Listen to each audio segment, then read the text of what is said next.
એટલો દુખી થઈ ગયેલો હોય, ગમે એટલી વિટમણાઓ હોય, જીવનમાં કોઈ રસ્તો નહીં મળે, પણ ત્યારે ખાલી ને ખાલી માણસો ભગવાનનું નામ સ્મરણ કરે એટલે એના જીવનમાં આ મનની સ્થિતિ છે.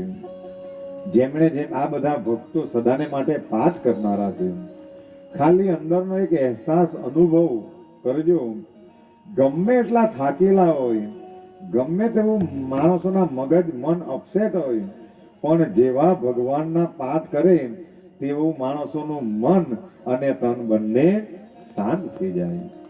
કારણ કે ભગવાનના નામમાં શક્તિઓ સમાયેલી છે, દિવ્ય શક્તિઓ છે કે જે તમારા તનને અને મનને પ્રસન્ન કરી લાગશે. તો એ પાઠો થવાના છે, અને જ્યાં જ્યાં એના પાઠ થાય અને આ બી વવાય ત્યાં કઈ ને કઈ સારું, પણ એ બીજને પછી સિંચવું પડે કાયમ માટે. ને તો હમણાં પાટોત્સવ છે, વર્ષમાં એક વાર નાચી કૂદીને પૂરું કરી લાગે, અને પછી આવતા વર્ષ સુધી કોઈ અહીંયા ફરકે પણ નહીં. તો જેમ આપણે ખેતરમાં બીજ રોપીએ અને પછી એને જોવા માટે નહીં જઈએ તો એ ફલીને ફૂલી શકતું નથી. એટલે હંમેશા એ વસ્તુને જાગૃત રાખવી પડે, અને જ્યાં સ્થાન જાગૃત હોય ત્યાં બધી જ વસ્તુઓ પોતાની મેળે એ પ્રગતિ કરે. એટલે આજે આપણે વિષ્ણુ સહસ્ત્રના પાઠ કરવાના છે.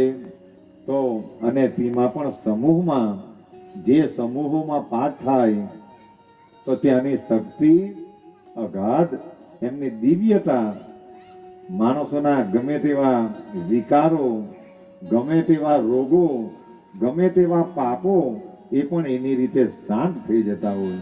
તો જ્યારે પાઠ ચાલે કે સત્સંગ ચાલે ત્યારે માણસોએ ખૂબ સાવધાની, અને જ્યારે કંઈક ઉઠવું પડે તો પોતાની રીતે માણસોએ, નહીં તો આ કાર્યની અંદર ભગવાનના કાર્યમાં ખલેલ પડે અને એ દોષો પછી ભક્તોને લાગે. એટલે ઉઠવું પણ પડે તો સાવધાનીપૂર્વક. જે માણસો જીવનમાં સાવધાની રાખે તો ભગવાન તેના પ્રત્યે પણ સાવધાની રાખે.